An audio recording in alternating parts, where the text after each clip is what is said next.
Prontinho, comecei a gravar. Pessoal, qual o aviso para vocês? Hoje é dia 3 de setembro, quarta-feira.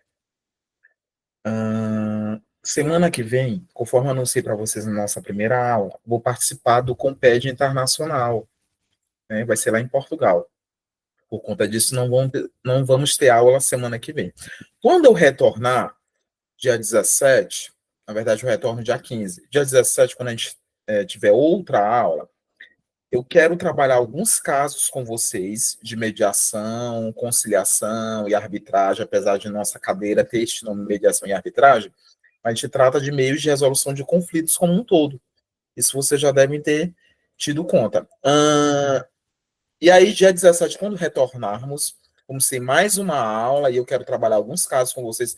Eu já trouxe, inclusive, alguns aqui que eu vou passar para vocês que vocês já estudem, tá? Mas já vou direcionar com relação a isso. E aí, na próxima semana, na semana subsequente, dia 24, eu já quero marcar com vocês, para a gente não atropelar o nosso calendário, a nossa primeira avaliação. Aí eu pergunto para vocês se está tudo bem. Dia 24 a gente já começa a nossa avaliação, ali por volta de 9h30, 10 horas a gente começa e vai até meio-dia, meio-dia e meio, a nossa primeira avaliação, tá? Para a gente fazer a outra em outubro e a última ali em novembro. Isso se a gente fizer a avaliação. A terceira, geralmente, eu faço uma coisa diferente. Mas, enfim, só para a gente não atropelar o calendário. Tá tudo bem para vocês? Então, dia 17, quando retornarmos, a gente trabalha esses casos em sala de aula. Como é que eu consigo aplicar isso na prática, tá? Esses meios de resolução. Já com vocês, os exemplos são bem práticos, são bem objetivos com relação a isso. E, e a nossa primeira avaliação já fica mesmo para o dia 24, tá? Já informando com antecedência para que vocês se preparem.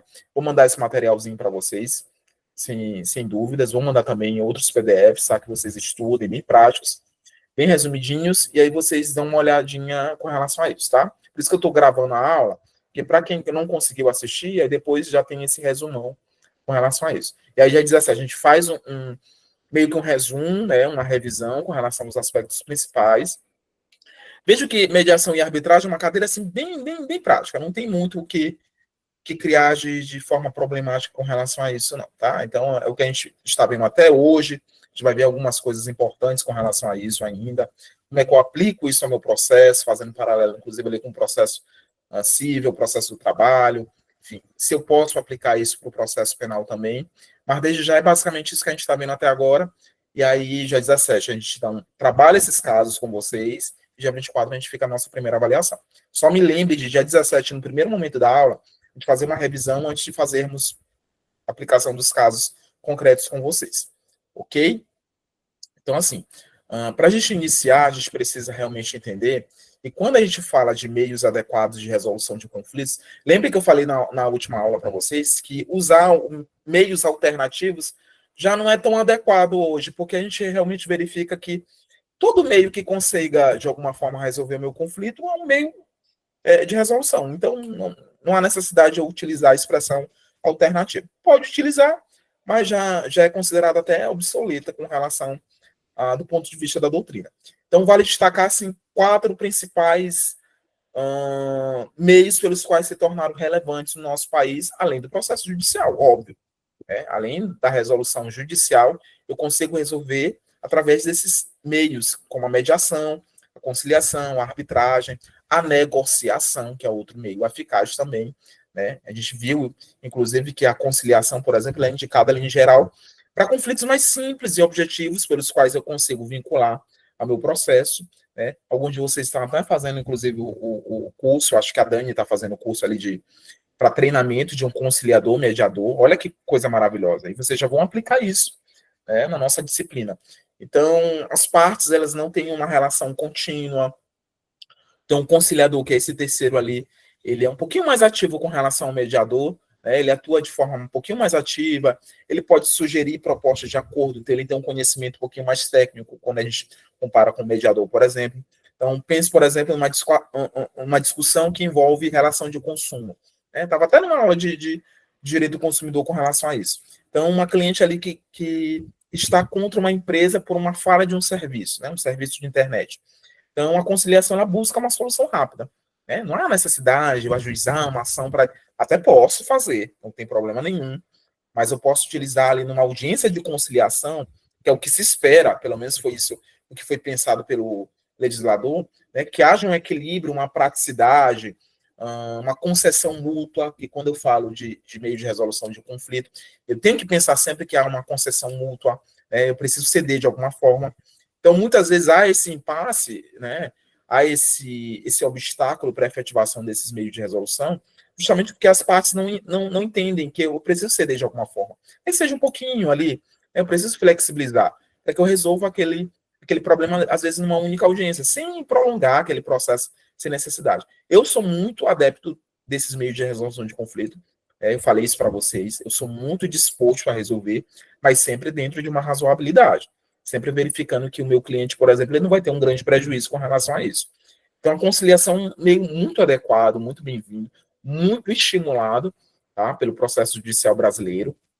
Eu digo que foi uma das conquistas recentes pelos quais houve essa inovação, né? E até ratificação, porque eu volto a dizer que não foi uma grande revolução que o CPC trouxe, que já havia, inclusive, a utilização desses meios de resolução e a própria CLT já trazia, de alguma forma, essa menção. Só que, obviamente, colocar isso no papel, na lei, é uma forma de garantir que realmente isso traga uma resolução mais adequada e que nos próximos anos isso seja estimulado cada vez mais. Então, comparando a conciliação com a mediação, quando a mediação tem essa característica, por exemplo, diferente, né, que ela é voltada para situações em que existe algum tipo de vínculo, eu falei isso para vocês na última aula, né, eu tenho algum tipo de vínculo entre as partes, podem ser familiares que se conhecem, podem ser sócios na mediação, podem ser vizinhos, o mediador, que também é esse terceiro, lembrem disso, apesar de a mediação e a conciliação serem enquadradas como autocomposição, ou seja, as próprias partes se resolvem, digamos assim. Eu ainda tenho a presença de um terceiro, só que ele é menos importante do ponto de vista de um processo judicial formal, tradicional, que tem aquele juiz, né? Mas o mediador também ele tem sua importância. Ele não propõe a solução, mas ele ajuda ali os envolvidos a dialogarem, a reconstruir a comunicação.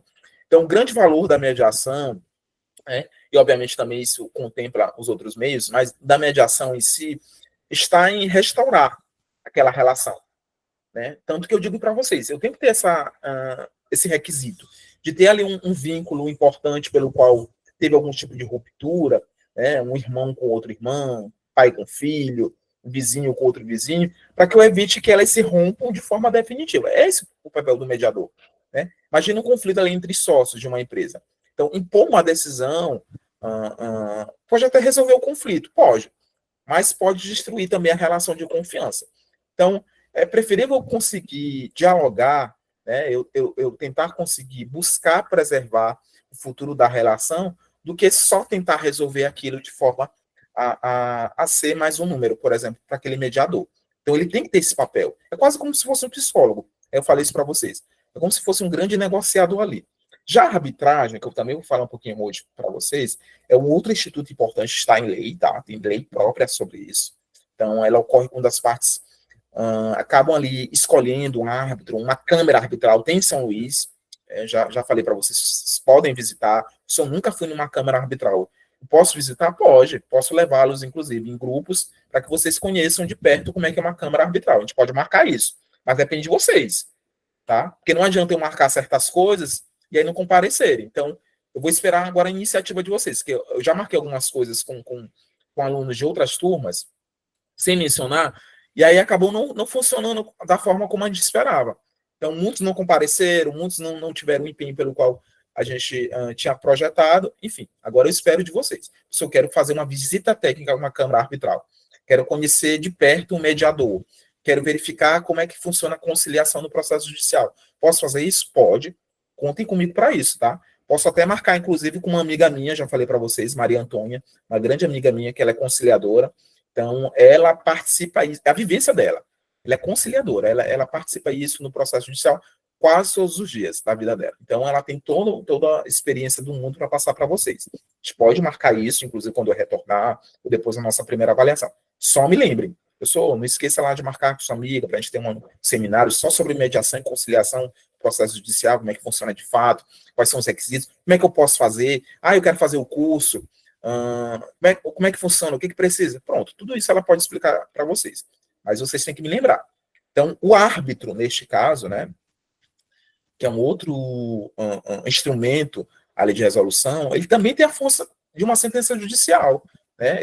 Só que ele tem vantagens de uma especialização muito mais técnica do que quando eu comparo com um conciliador e com um mediador, né? Então, eu tenho uma celeridade, eu tenho uma confidencialidade com relação ao meu processo, que geralmente está distrito ali a um contrato, né?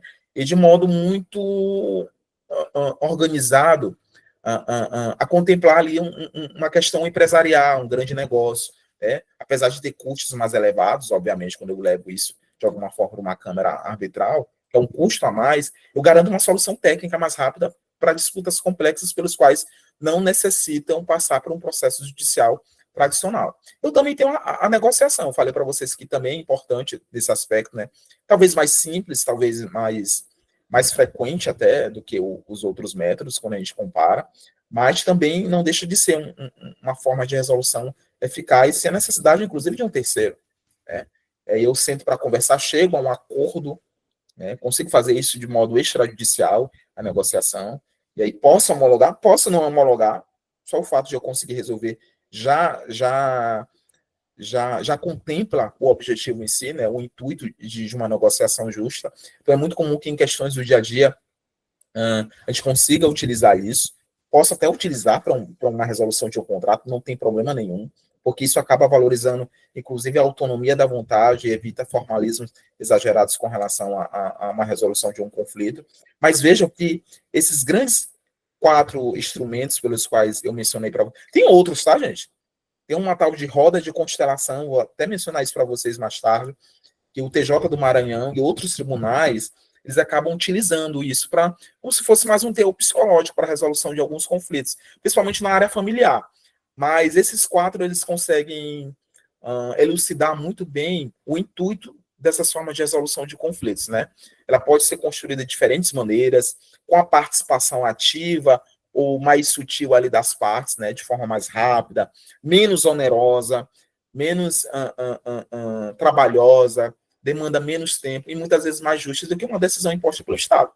Eu consigo resolver isso de forma a adentrar justamente numa solução ali de uma prática que inova e consiga, inclusive, ajudar o próprio Tribunal de Justiça, né?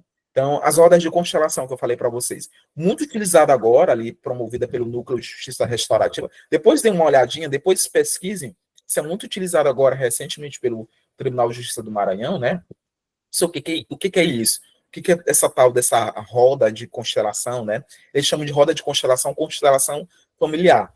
Então, é uma metodologia bem nova, gente, psicoterapêutica, que é utilizada ali. Foi criada por um psicólogo, eu não lembro qual é o nome do psicólogo, acho que é Beth, enfim, não lembro, mas que hoje tem sido muito empregada ali como uma ferramenta complementar às próprias audiências. Então, eu consigo, especialmente ali no conflito que envolve uma disputa familiar, né, com uma guarda de filho, por exemplo, vocês sabem que tem muita briga com relação a isso, e às vezes os pais chegam, não conseguem se entender, e aí promovendo isso de alguma forma, com esse apoio, obviamente, do Tribunal de Justiça, isso tem que ter esse suporte com relação à pensão alimentícia, um inventário, né, então questões familiares mesmo, um caso de alienação parental, às vezes a pessoa só precisa daquela orientação, ó pai, ó mãe. Não é recomendável você fazer isso. Né? Não é importante que você faça isso, porque isso vai acabar prejudicando a cabecinha do seu filho, da sua filha. Então, a terceira vara de família, que eu já participei de alguns processos, inclusive, ali do Tribunal de Justiça, ela implementou ali uma série de rodas de constelação familiar. Depois é uma pesquisada com relação a isso. Tá? Posso levá-los também, se vocês tiverem curiosidade, para que vocês participem ali de fora, como observador, óbvio, né? Como é que é conduzido ali para uma roda de constelação, uma consteladora, que eles chamam, inclusive. Né? E as partes participam ali de dinâmicas, são dinâmicas, volto a dizer, psicoterapêuticas, que realmente acabam ajudando a revelar os problemas emocionais de fato e relacionais do conflito. Então, uma prática que já é considerada bem-vinda, foi polêmica, eu digo isso para vocês, que eu participei bem no início, e era bastante polêmica, não era vista com bons olhos, mas hoje já é considerada bem-vinda, né? Porque promove a interação, o autoconhecimento, a compreensão das tensões que dificultam a resolução daquele caso. Volto a dizer, gente, conseguindo resolver o conflito, seja de uma forma talvez até mais psicológica do que jurídica, não tem problema nenhum, né? Que a justificativa para adotar esse método é o seguinte: a constelação ela vem se mostrando como um instrumento ali eficaz de facilitar um acordo judicial, né? Como se fosse uma etapa, pronto. Como se fosse mais um degrau para que você consiga permitir que as partes tenham uma nova percepção do conflito, né? Se sintam mais dispostas a compor, para que não adentre no tal do espiral do conflito. Eu vou já falar para vocês o que é esse tal do espiral do conflito, né? Então, ela não só humaniza o processo como um todo, mas ela abre espaço para acordos mais sólidos, conscientes e menos traumáticos para aquelas partes. Então, eu consigo revelar as motivações pelas quais houve aquela alienação parental, por exemplo, um aumento na disposição do acordo, então, a participar ali da dinâmica, as partes tendem a estar mais abertas à negociação. Por isso que eu digo para vocês, um bom conciliador, um bom mediador, um bom árbitro também, né? Enfim, independentemente do terceiro pelo qual esteja envolvido na resolução daquele conflito, por mais sutil que seja, ele deve humanizar todo o procedimento judicial. Ele aproxima as pessoas de uma metodologia que valoriza toda a emoção, ele te escuta, ele às vezes separa e diz assim, ó, deixa eu te ouvir primeiro, tá? Depois eu ouço a outra parte, né? Então o judiciário ele se torna mais próximo do cidadão, né? Das reais vivências. Tu não vê o processo como um todo como aquela coisa demorada, chata, que só vai demandar tempo e tu não vai conseguir resolver, né? Sai daquele formalismo frio e legalista e realmente se torna mais humano. É isso. Então, há todo um fortalecimento da autocomposição consciente no nosso país. Graças a Deus isso tem melhorado cada vez mais, tá? Os tribunais de justiça, inclusive no nosso estado, estão promovendo isso muito. Estão entendendo que a solução parte de um entendimento mais profundo do vínculo, da dor das partes. Às vezes não é fácil, às vezes é um pai e um filho ali que não se falam há muito tempo, e aí que a disputa chegou só em segundo plano. Aquela briga ali é só o segundo plano. O mais importante é resolver aquele conflito de vínculo mesmo, né? O acordo tem de ser ali mais eficiente nesse sentido.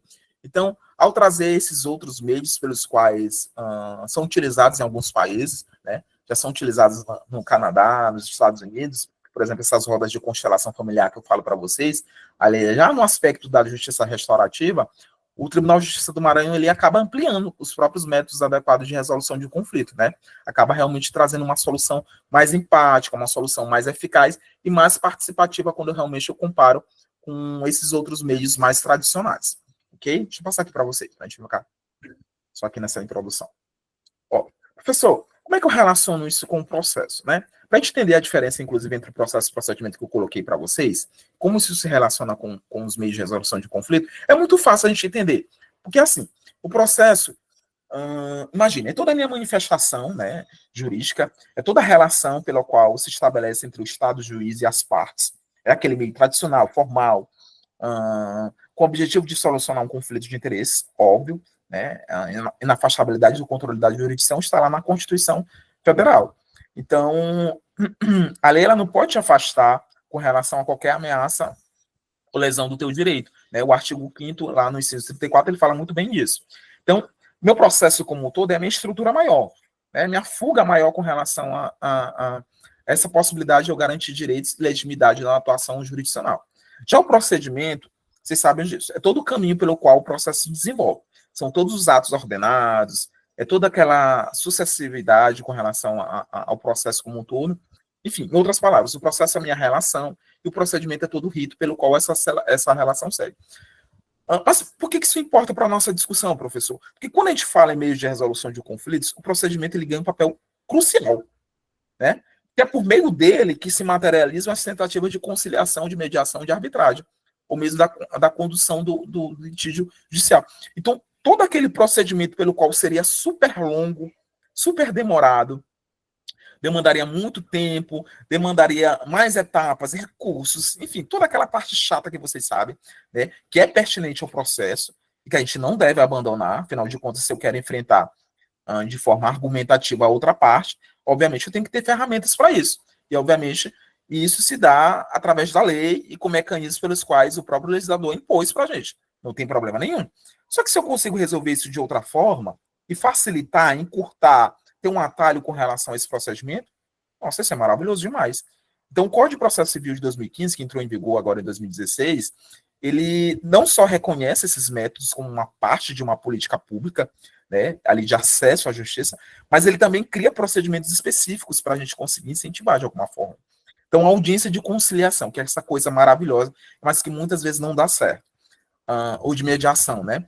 Logo no início do processo civil, uma prova clara disso que eu estou falando para vocês.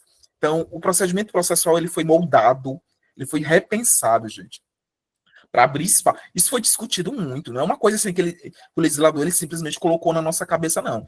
Ele foi realmente projetado para que abra espaço ao diálogo, né?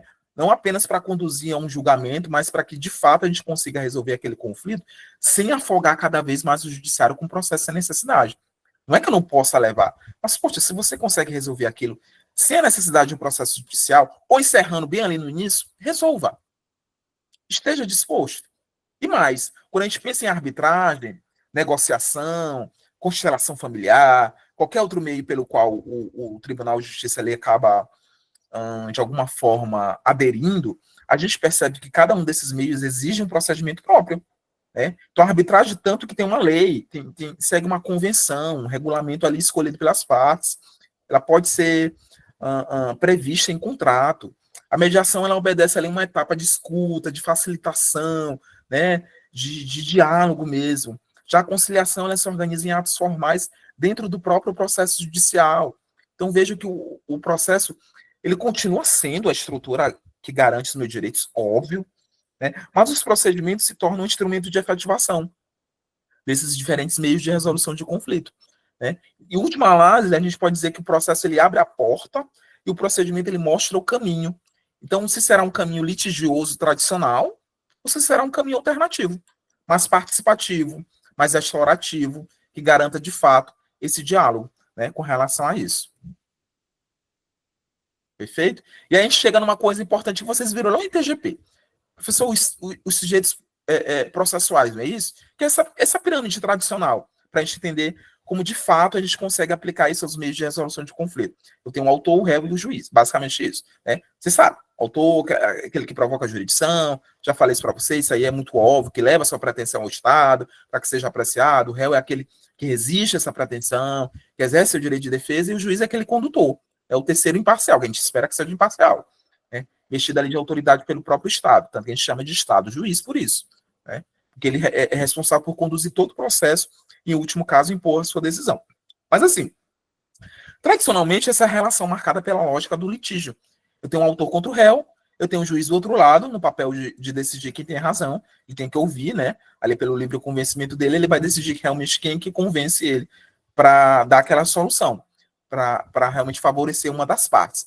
Mas quando a gente olha pelos meios adequados de resolução de conflito, essa configuração ela muda um pouquinho de forma significativa. Porque, por exemplo, na conciliação e na mediação, o autor e o réu, eles deixam de ser vistos apenas como adversários. Eles passam a ser reconhecidos como coparticipantes. Olha que legal. Né? Eles passam a ser vistos ali como uma coparticipação, que está em algum tipo de conflito, mas que eles mesmos conseguem chegar àquela solução. O juiz, nesse contexto, ele pode assumir um papel de incentivador do diálogo. Ele já não é tão condutor a ponto de impor uma decisão como no processo judicial tradicional. Mas a condução, obviamente, fica ali com um conciliador que não necessariamente pode ser um juiz ou o próprio mediador. Né? Não impõe nada, não impõe uma decisão como um juiz. Né? O juiz ele precisa impor. Então, quando eu adentro no processo judicial tradicional, eu entendo que eu estou abrindo mão das minhas forças, eu como autor e como réu. Né? E aí, quando eu verifico que eu consigo resolver isso através de uma conciliação e mediação, esse triângulo ele muda de alguma forma. Porque quem passa a protagonizar realmente ali toda a relação é o autor e o réu. Né? O juiz ele pode até participar de alguma forma, até para homologar, inclusive, uma decisão. Mas ele já não é tão significativo como no processo tradicional. Na arbitragem é a mesma coisa. Né? Apesar de que, obviamente, tem quase a mesma força ali do ponto de vista de um processo tradicional, mas o juiz estatal sequer aparece. As partes escolhem seu juiz privado, né? Tanto que é chamada de câmara de arbitragem privada, o árbitro, nesse caso, e ele substitui a figura do magistrado e decide ali com força de sentença. Então, aqui o protagonismo, veja que muda. O protagonismo das partes é mais intenso, é cada vez maior. né? Porque elas não apenas discutem seus direitos, mas também definem quem julgará e qual será, inclusive, o procedimento. Olha que coisa maravilhosa isso, gente, para o processo. Né? Isso desafoga demais. Só que isso é muito pouco incentivado, infelizmente, no nosso país. Então, tem muitos processos. Tem muitos processos pelos quais tu participa, não só como parte, como advogado, enfim, e que eu verifico e digo assim, puxa, não veria necessidade, eu conseguiria resolver isso aqui de modo extrajudicial, né? Até mesmo essas práticas restaurativas trazidas pelos tribunais de justiça, as tais das horas de constelação, círculos de diálogo, enfim, tem outros nomes aí que eles acabam emplacando com relação a isso, mas os próprios papéis dessa relação tradicional que eu estou demonstrando aí para vocês, através deste triângulo, acabam se reconfigurando. Né? O autor e o réu deixam de ser polos fixos na acusação e defesa, e eles se tornam pessoas em conflito. Pronto. Olha como até o olhar muda. Né? Essas pessoas em conflito, no tal do espiral de conflito, que eu vou já falar para vocês, são convidadas a se escutarem mutuamente. Então, o juiz, nesse caso, mais uma vez, se afasta da posição daquele que decide para abrir espaço ali para realmente um procedimento que consiga privilegiar, de fato, a autocomposição. Então, percebam como isso é importante. Os sujeitos processuais, eles continuam sendo fundamentais, óbvio, mas o modo como eles interagem depende do meio de resolução de conflito, né? Do meio de resolução do conflito escolhido. Então, no processo judicial clássico, tradicional, a centralidade da autoridade em si está no juiz, óbvio. Ele que é o principal coordenador do processo. Já nos métodos consensuais, que extrapolam essa tradicionalidade, a centralidade volta para as partes, então o protagonismo volta para eles, né? Eu consigo dar mais força, mais vontade para que realmente a gente construa junto uma saída justa para ambos. Então, os meios adequados de resolução de conflitos, eles se reposicionam o tempo todo, né? E eles conseguem reconfigurar toda essa relação de sujeito processual pelo qual a gente aprendeu lá em TGP. Né? Essa pirâmide, ela acaba realmente sendo mais flexível do ponto de vista desses adversários, né? Um jogo ali de soma. Então, a gente tem mais do que adversário, a gente tem um colaborador em busca de uma solução mais humana, mais célere, mais eficaz. Então, a gente entende que realmente a gente conseguir verificar isso como uma forma de conseguir verificar todo esse caminho pelo qual a gente pode percorrer é importante para a gente conseguir realmente resolver aquele conflito de forma muito mais célere, muito mais eficiente desse ponto de vista. Então, o processo ele continua realmente sendo uma estrutura que é uma alternativa importante para você. Né? Não quero resolver isso através de um modo extrajudicial, não quero negociar, ou não consigo mais fazer isso. Posso recorrer ao processo? Pode, não tem problema nenhum. Vai continuar sendo um instrumento importante de efetivação. Mas, meu amigo, se você consegue resolver isso de outra forma, resolva de outra forma. Né? É um caminho realmente importante, mais participativo com relação às partes como um todo. Vou passar aqui. Isso aqui não tem muita importância, isso aqui é mais para a gente verificar como, de fato, eu preciso verificar isso na minha relação procedimental tradicional. Mas aqui uma coisa importante que eu lembrei é o seguinte, eu pergunto para vocês, o menor de idade, ele pode ser parte? Pergunto para vocês. Deixa eu ver quem é que está em aula aqui. Maria, Francisca, Ana acabou de sair. João Vitor, Mariana, a Rafa. O que vocês acham? Isso aqui já foi perguntinha de concurso, sim? Por isso que eu estou mencionando isso para vocês. Menor de idade, ele pode ser parte. E isso se aplica tanto ao processo como a esses meios de resolução de conflito. O que vocês acham? Na hora de eu resolver aquele meu conflito. Professor, eu acho que como a conciliação e a mediação elas são muito feitas assim, juizados especiais, e lá eu me lembro que eu estava em um juizado especial, se eu não me engano, não pode menor, né, de idade, e parece que preso também não pode. Perfeito, Mariana. Olha só o que diz Deixa eu só passar aqui para vocês. Olha só o que diz a Lei 9.099, de 95, no seu artigo 8º. É basicamente esse raciocínio da Mariana. Não poderão ser partes no processo instituído por esta lei o incapaz, o preso, as pessoas jurídicas de direito público, as pessoas públicas da União, a massa falida e o insolvente civil. Isso se aplica, obviamente, ao menor de idade. Professor, mas mesmo no caso de uma conciliação, uma mediação, neste caso, eu preciso de um representante? Sim, neste caso, ainda assim, você precisa de um representante, porque, assim, se entende que eles não são plenamente capazes do ponto de vista do aspecto civil. Então, ainda assim, eu preciso de um representante. Tanto que quando eu falo, até nessas rodas de constelação, pela qual eu discuto uma alienação parental, eu não vou levar a criança, obviamente, para discutir isso. Né? São os pais da criança que estão ali naquele conflito familiar para que eles consigam resolver. Então, observem isso. Não é porque eu estou flexibilizando a resolução do meu conflito que eu também vou fazer de qualquer modo. Né? E vou trazer a criança também para a resolução ali dentro daquele espiral. Né? Não é também assim. Não é porque eu consigo flexibilizar, ser mais maleável com relação à resolução, que alguns requisitos eles vão se tornar menos importantes, como a representação processual daquela pessoa, daquele menor de idade. Né? Isso também. Tá? Então, se perguntarem isso para vocês, o menor de idade, como regra, ele não vai ser parte. Beleza? Passar aqui. E aí é só para a gente não confundir, tá? Ó, capacidade processual. Parte é aquele que pede, ou aquele contra quem se pede algo em juízo. Mesmo incapaz, olha só isso. Por isso que eu estou falando como regra, tá? Mesmo incapaz e o nascituro tem capacidade de ser parte. Isso aqui quem fala é um dos juristas brasileiros, importantíssimo. Cândido Rangel Dinamarca. Tem capacidade de ser parte, porque possui capacidade de direito. Beleza? Uma coisa é tu ter capacidade processual. Só que tu tem que observar certas leis, como a Lei 9.099 de 95, lá no artigo 8º, que ele diz que não poderão ser partes, inclusive o menor de idade. Por que eu digo isso? Porque no habeas corpus, por exemplo, que é um remédio constitucional, o menor de idade, tendo qualquer lesão ali à sua liberdade de locomoção, ele tem capacidade tanto processual como capacidade postulatória. Ele pode fazer isso sem a presença de um advogado. Basicamente isso. Tá? Então vocês têm que observar. Quem falou? Vocês têm que observar isso, se de fato a lei traz esse aspecto. Mas se perguntarem se como regra, obviamente não vai ser parte.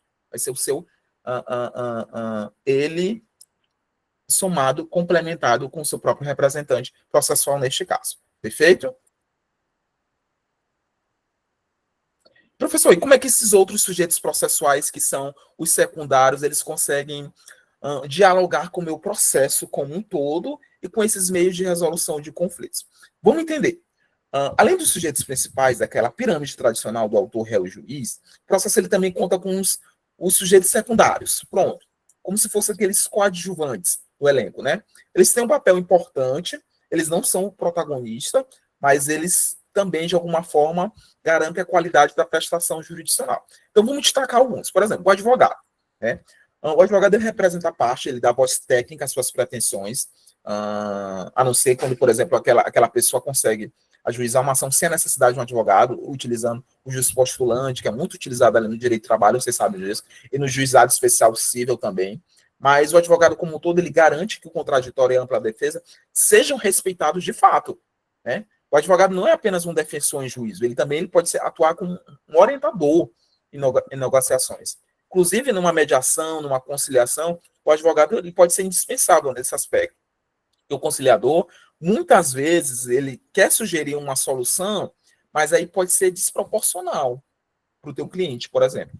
Então, é importante que você esteja atento com relação a isso. Só que, óbvio, o advogado ele não pode, nesses meios de resolução de conflito, né, tentar também se tornar um impasse, né, se tornar ali um grande obstáculo. Ele tem que entender que ele participa dali, mas que o protagonista, de fato, é a parte.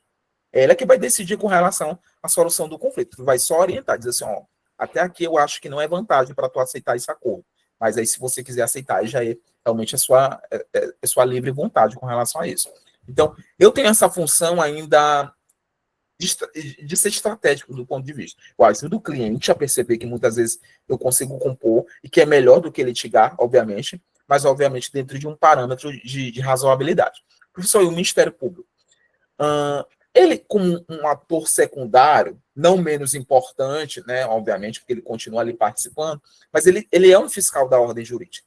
Então, principalmente nos casos em que envolve interesses sociais, difuso ou de pessoas em situação de vulnerabilidade, inclusive em algumas audiências de conciliação, é obrigatório, inclusive, a presença do Ministério Público, quando eu lido com crianças. Né? Então, no campo de meios consensuais, o Ministério Público também tem ganhado relevância com relação à homologação de acordos extrajudiciais, matéria de família, infância, juventude, até no aspecto penal, tá, gente? Quando eu faço algum tipo de acordo de não persecução penal, e eu dou um exemplo para vocês, né, desse tal do rolezinho, não sei se vocês viram, a Operação Rolezinho que teve em São Luís, aí no mês de maio, junho, mais ou menos, abril, maio, junho, né, e o Ministério Público ele teve uma relevância importantíssima com relação a isso, né, altíssima com relação a esses acordos de não persecução penal. Eu participei de alguns processos pelos quais a gente conseguiu fazer acordos extrajudiciais ali com o Ministério Público, através de um acordo de não persecução penal, para que aquilo não virasse mais um processo penal para aquela pessoa. Então, isso mostra que a atuação do Ministério Público vai também além da acusação, da própria fiscalização, né? Ele é um agente ativo ali na promoção da própria autocomposição. E que bom que isso está sendo incentivado, né? Que bom que eles estão vendo isso ali como uma forma de eu conseguir ter uma celeridade maior com relação à resolução daquele conflito. Se eu consigo resolver aquilo através de uma autocomposição, através de um acordo de não persecução penal, obviamente isso é limitado, né? No aspecto penal. Sempre bom mencionar isso para vocês. Não é como um aspecto civil que eu tenho uma amplitude com relação a isso. No aspecto penal, isso é muito mais restrito para utilizar ali uma resolução de conflito além do processo em si. Mas, quando é permitido, quando é verificado que o Ministério Público também pode participar, né, eu consigo realmente resolver isso.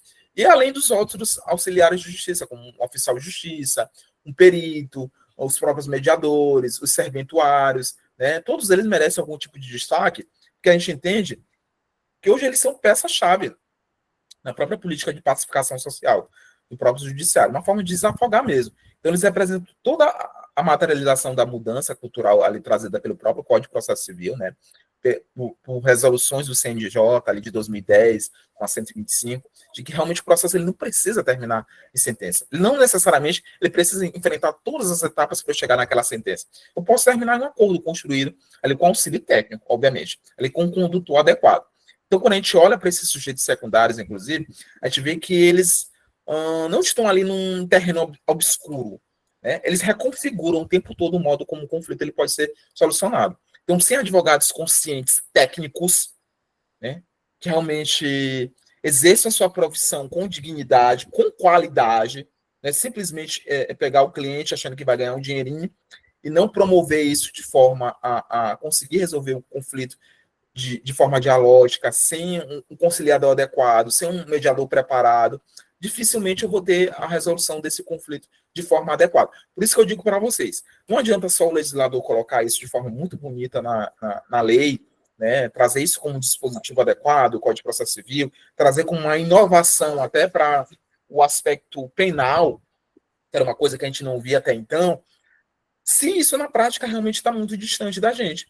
Então, quando a gente estiver alinhado de forma lógica, de forma até um diálogo realmente cooperativo, de pacificação, mais efetivos serão esses resultados, dentro e fora do próprio Poder Judiciário. Beleza? Deixa eu passar aqui. E a gente chega, então, nessas formas de resolução de um conflito, né, que eu trouxe para vocês. Observe que o Código de Processo Civil, lá no artigo 3º, eu coloquei isso para vocês, olha só como ele é muito perspicaz. Diz o seguinte: não se excluirá da apreciação jurisdicional ameaça ou lesão ao direito. Por que ele colocou isso, professor?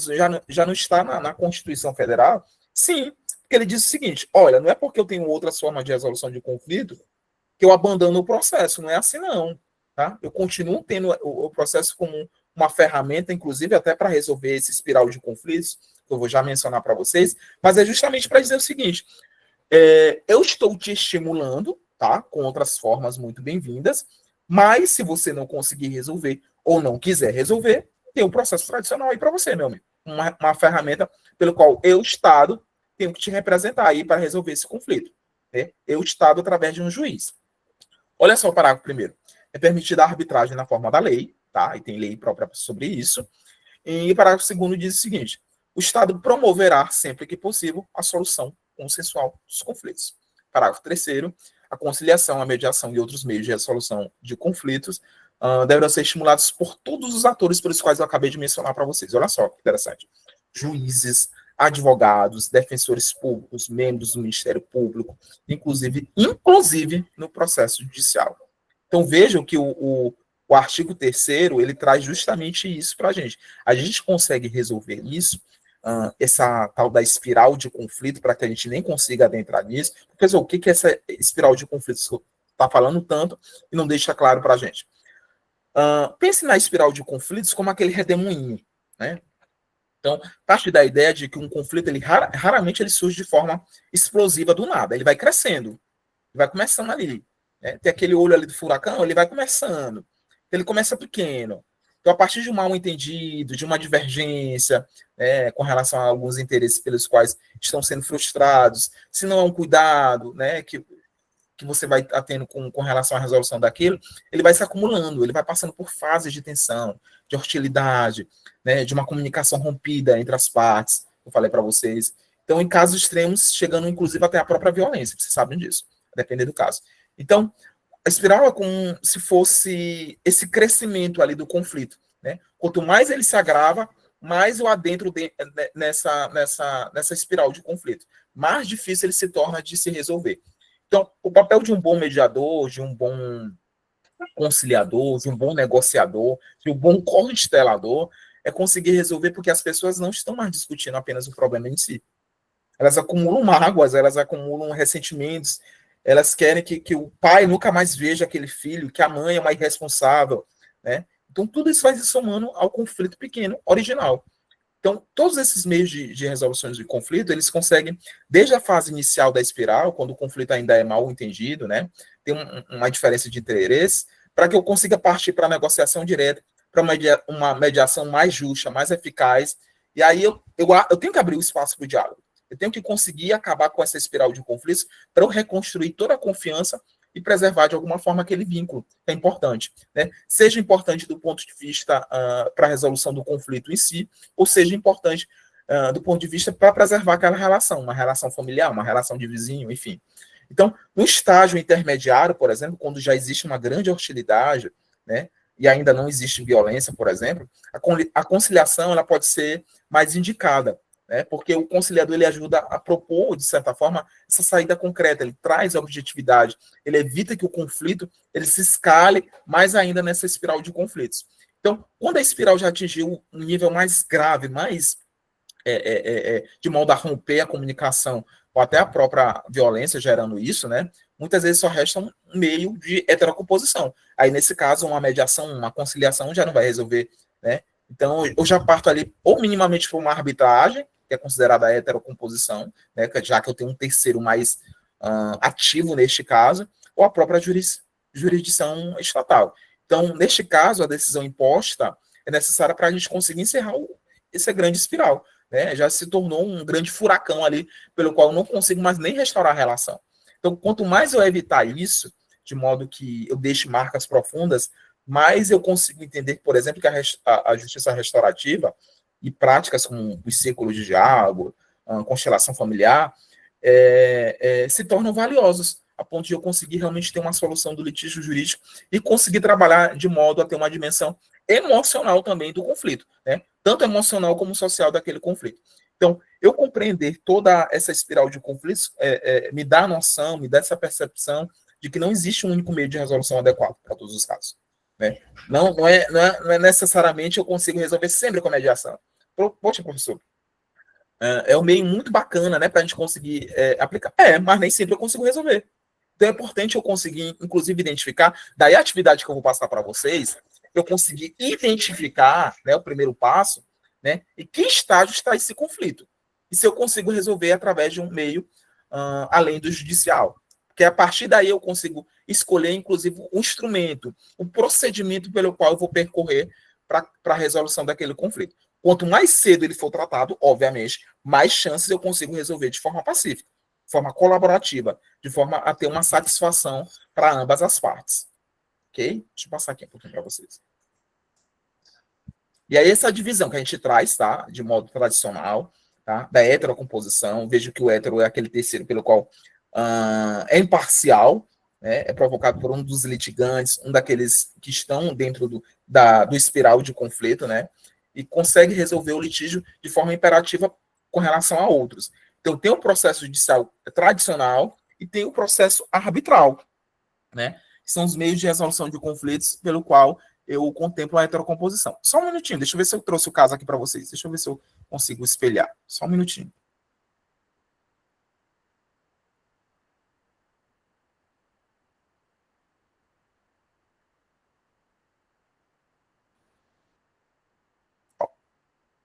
Está aqui ao final. Vou já projetar. Não se preocupe não, tá? Não vai demorar muito a nossa aula. Eu sei que online é bem chatinho. E aí quase não tem feedback com relação a isso. Mas se querendo participar, vocês podem ficar à vontade. Vocês são bem mudinhos. E a autocomposição, obviamente, é aquilo que é muito bem-vindo, que eu estou falando para vocês. O Código de Processo, Código de Processo Civil, ele estimula muito, né? Então, pelo qual, lá no artigo 334 e lá no artigo 165 do Código de Processo Civil, traz essa menção de forma mais clara para a gente. A principal diferença que eu coloquei para vocês, ó, é que a primeira, a conciliação, eu não possuo um vínculo entre as partes. E já na mediação tem aquele vínculo, tem aquela relação de afeto ainda, né? Ainda que seja minimamente preservada, mas eu ainda tenho aquele vínculo pelo qual eu consigo restaurar. Fala, Lívia.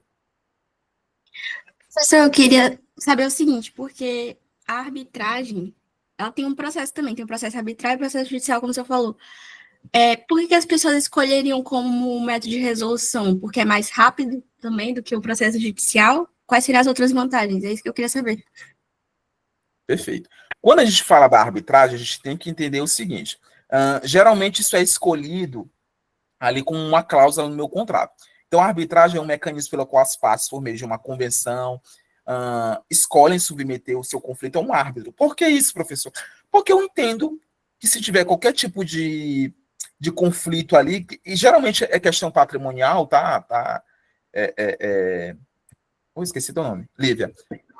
Com relação àquilo, geralmente é questão patrimonial, eu consigo resolver aquilo de forma mais célere, né? Eu tenho uma sentença arbitral, óbvio, tem a mesma força de uma sentença judicial, né? Só que como tem uma regulamentação ali própria, tem um procedimento próprio pela lei 9.307 de 96, eu consigo verificar que realmente eu tenho um ordenamento mais próprio para aquilo. Então, qual é a vantagem, professor, então? Né? Obviamente, isso foi até restabelecido, foi fortalecido por uma lei de 2015. Eu só não lembro de cabeça qual é. Acho que é 13.125 ou 129. Depois dei uma olhada. Mas qual é a vantagem? Eu consigo ter uma matéria disponível, né? Ela só pode ser usada para direitos patrimoniais disponíveis. Não é qualquer situação que eu posso utilizar a arbitragem. Então, aqueles pelos quais a parte pode livremente dispor. Não cabe, por exemplo, em questões criminais. Eu não consigo utilizar. A própria lei de arbitragem, ela veda isso. Eu não consigo utilizar para questões familiares, questões de Estado, enfim. Eu tenho uma matéria própria para isso. São questões patrimoniais disponíveis. Eu tenho uma voluntariedade também. Então, eu preciso da vontade das partes. As partes precisam aceitar. Tem uma cláusula ali compromissória, né? O próprio contrato traz essa previsão. Eu tenho um compromisso arbitral. Pronto. É isso. Quando o conflito já existe, e aí tendo essa cláusula, pronto. As partes podem resolver isso através da escolha. As partes têm a liberdade para escolher quem decidirá, né? Podendo ser especialistas técnicos, pode ser um engenheiro, pode ser um economista, pode ser um advogado, é utilizado como árbitro. E aí depois, obviamente, tendo essa força de resolução equiparada a uma solução judicial, eu consigo resolver aquele conflito, sem levar para um processo tradicional. E, obviamente, eu respeito a celeridade e o próprio sigilo. Então, vejo que, além de que, óbvio, quando eu adentro nessa possibilidade, eu entendo também, e quando eu resolvo isso, aquela sentença ela é irrecorrível no mérito, né? Ela só pode ser anulada em casos muito excepcionais, como vícios formais ou violação ali ao próprio devido processo legal. Então, um conflito ali societário entre sócios de uma empresa, envolvendo questão patrimonial, consigo levar. Então, ela não é apenas um atalho, né?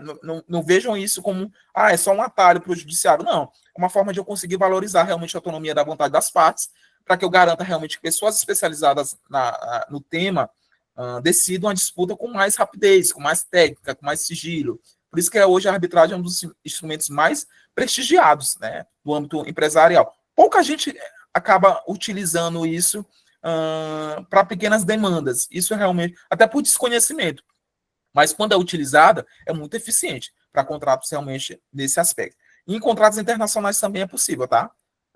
Quando realmente envolve a questão patrimonial. Então, é essa a vantagem de eu conseguir utilizar isso para que eu realmente consiga ter essa preservação e essa celeridade com relação ao meu tradicional como um todo. Beleza? Deixa eu passar aqui. Oi, Francisca, pode falar.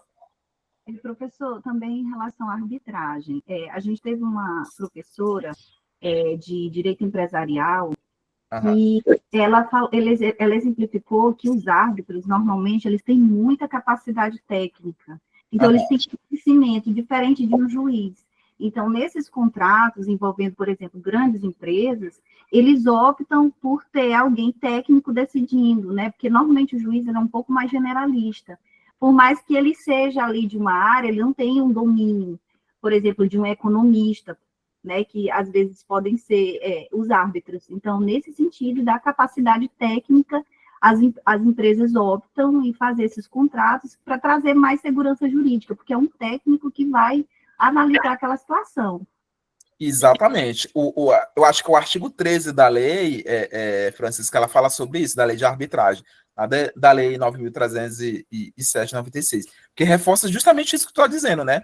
O árbitro ele deve ser uma pessoa capaz, que goze de confiança, né? E, obviamente, o mais importante, de tecnicidade. Então, ele tem que ter esse conhecimento para que realmente garanta uma competência técnica e consiga resolver aquele conflito de forma muito importante, a garantir, óbvio, a autonomia da vontade das partes, afinal de contas, elas que escolheram aquele árbitro, mas realmente garantir essa expertise técnica com relação a esse árbitro. E aumenta a qualidade da decisão. Então, não é uma decisão genérica, né? Não é uma decisão pela qual nasce ali do nada, sem conhecimento técnico. Não, isso faz grande diferença, inclusive, em disputas que exigem muito conhecimento especializado, porque imagina, um litígio ali sobre a construção de uma usina hidrelétrica. Só um exemplo bem grosso para vocês. É muito mais eficaz que engenheiros ou especialistas em energia componham o tribunal arbitral do que juízes pelos quais não tem nenhum conhecimento a respeito de como funciona uma usina. Né? Uma disputa societária complexa, envolvendo cláusulas de um contrato internacional. Poxa, tu contar com árbitros especializados ali em direito societário, né, que é uma parte bem chatinha de direito, vocês sabem disso, ou em comércio internacional, torna a decisão muito mais precisa do que eu simplesmente contar com outras pessoas pelas quais nunca nem viram essa parte do direito. Então, questão de propriedade intelectual, pelo qual eu tenho patente de tecnologia. Poxa, eu tenho um árbitro ali com formação em química, em biotecnologia, em engenharia, que consiga resolver aquele contrato, é muito mais legal do que eu ter um juiz generalista.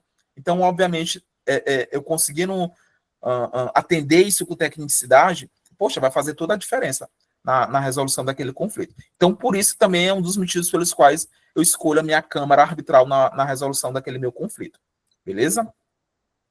Mas muito bem lembrado, Francisca.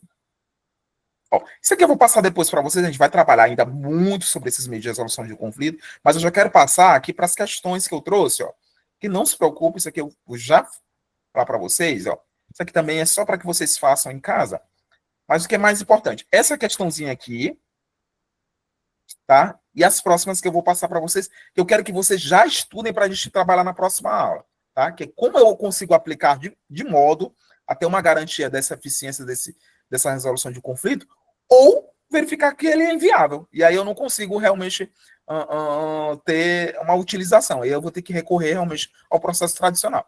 Mas antes disso, vamos responder essa questão aqui. Ó. Isso aqui foi para Juiz do Trabalho, de 2016, lá do TRT de São Paulo. Observem. Assinale a única alternativa incorreta, com base nas informações que a gente trabalha hoje. Olha só. A mediação é uma técnica de composição de conflitos e é caracterizada pela participação de um terceiro, suprapartes, o mediador, cuja função é ouvir as partes e formular propostas. Ok, bora ver a B. Ele quer incorreta, né? Tendo-se iniciado a ação judicial, podem as partes socorrer da mediação. Uma possibilidade. O princípio da conciliação, inclusive. Sendo a lei número 9.307 de 96, né, que é a lei de arbitragem, que disciplinou por completo a arbitragem no nosso país, dando novo alento à sua utilização, ela é um processo de solução de conflitos jurídicos pelos quais o terceiro, estranho aos interesses da parte, tenta conciliar e sucessivamente decide a controvérsia. Beleza, bora ver a D. A utilização da arbitragem está adstrita a direitos passíveis de serem transacionados, ou seja, direitos de índole patrimonial, sendo possível utilizá-la em matéria de direito de família, direito penal, falimentar e previdenciário. Letra E, a arbitragem é uma forma de solução de conflitos entre indivíduos. Qual que vocês marcariam nessa? Para juiz, gente, essa daí.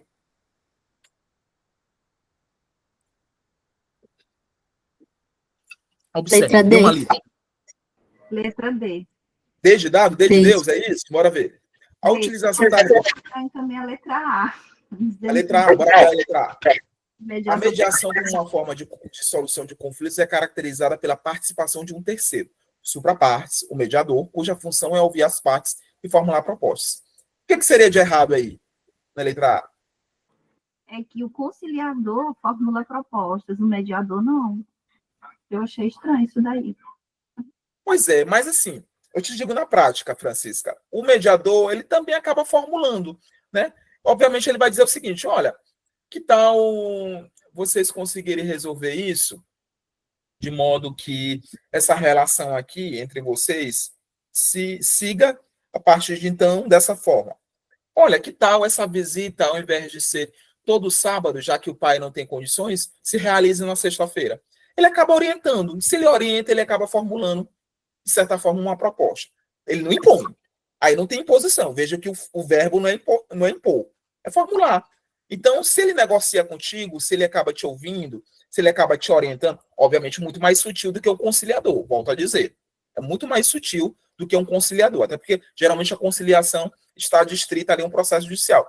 Mas se ele acaba te orientando, ele acaba formulando algum tipo de proposta para ti. E aí cabe a você aceitar ou não, tá? Então, nesse aspecto, eu não vejo como um problema da questão. Já a letra D, bora ver. A utilização da arbitragem está adstrita a direitos passíveis de serem transacionados, né? Eu consigo negociar. Basicamente, isso que a questão está dizendo. Ou seja, direitos de índole patrimonial, sendo possível utilizá-la em matéria de direito de família, direito penal, falimentar e previdenciário. Qual o erro que grita aí para vocês, que eu não poderia utilizar pela arbitragem? Direito de família, direito penal. Exatamente, Lívia. Direito penal, então, é o que sai gritando aí. Oi, Francisca? Eu acho que essa parte do previdenciário também está muito ruim aí. Tá? Exatamente. Seria um complemento pelo qual a gente inviabilizaria. Mas só o penal, só de estar aí, já grita. Já escancara que essa questão está errada dessa D aí. Então, obviamente, a D de dado seria que a gente marcaria como a incorreta neste caso. Perfeito? Dentre as observações que a gente fez. Inclusive com a menção que Francisca fez com relação a professor, eles poderiam só modificar esse finalzinho, né? Beleza, mas se a gente verifica que tem uma D que grita ali de erro, é a que a gente marcaria com relação a isso. Sim, a D está totalmente errada. A D está totalmente errada, perfeitamente, exatamente. Quando vocês verificarem que tem uma certa e tem uma completamente certa, vocês vão na completamente certa. Mesma coisa o contrário. Uma A que chama atenção, mas que não causaria tanta inviabilidade. E eu tenho uma D ali que grita dizendo assim, poxa, direito penal pode ser utilizado pela arbitragem, meu amigo, vai na D. É completamente errada. Perfeito? Olha só. E aí os casos que eu vou passar para vocês. Eu quero que vocês se dividam em equipes, 5 equipes, 4 ou 5, tá? Eu acho que eu trouxe 4 ou 5 casos. E aí verifique, estude esses casos aí, vocês podem adaptar os nomes que eu coloquei para vocês. Olha só. O caso 1, por exemplo, né? De mediação familiar. Vejam se é possível utilizar uma mediação, se eu tenho outro meio de resolução, ou se eu tenho que recorrer a um processo judicial. Vocês vão verificar isso, vão aplicar isso, vão estudar isso, para a gente conseguir ensaiar e efetivar isso na próxima aula, quando eu retornar, tá? Olha só, Amanda Lopes Ericeira, Micael dos Santos Costa, são casados há 12 anos, nem sei se eles estão aí na sala, e decidem se divorciar. Eles possuem 2 filhos menores e divergências sobre a guarda compartilhada e visitas. O clima entre eles é tenso, mas ambos querem preservar o diálogo em benefício das crianças. Pronto. A mediação será conduzida por Adriana Grace, né? E a pergunta é, seria adequado resolver o caso por mediação, de fato, conciliação ou arbitragem? Porque vocês vão ensaiar como é que, de fato, isso vai acontecer, tá? Eu quero realmente uma coisa teatral para vocês, tá? Para a gente conseguir fazer isso no segundo momento. Segundo caso, ó. Conciliação e direito do consumidor. Muito bem-vindo isso aqui. Isso aqui é maravilhoso demais, ó. Carlos Vinícius comprou uma geladeira nova, mas o produto apresentou defeito logo no primeiro mês. Nem conseguiu, inclusive, utilizar o seu direito de arrependimento, né? A empresa, representada por Nicole, se recusa a trocar, oferecendo apenas o conserto. Carlos ingressa com uma ação no juizado especial civil. Antes da audiência de instrução, é designada uma audiência preliminar de conciliação. O auto será conduzido por Sofia. Vocês vão preparar essa audiência, tá? Para a gente fazer isso. Bem breve, uma coisa assim de 10 a 15 minutos.